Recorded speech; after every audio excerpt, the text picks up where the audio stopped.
के भयो किन रिसाएर बस्यो कि जाऊ म खाना लैजाऊ भन्दा नि लैजान्न आफूले घरमा बनाऊ भन्दा नि बनाउनु को लागि रिसाइरहनु पर्छ म म त बनाइहाल्छु खानु नि लाग्यो फट्टै अनि त्यति ल बनाउनु म अहिले आजै अहिले ल बनाइदिन्छु बनाउँछु ल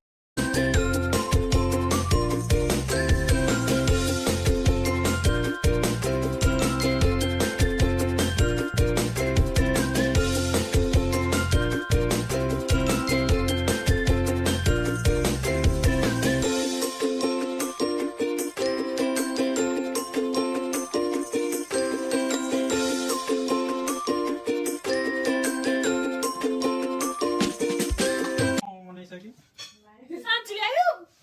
किन बनाउने आफै बनायो सबै ल ल तिम्रो एउटा खाइहाल्छु नि ल हाल्यो म खाइहाल्छु नि आफै मिठ लाग्यो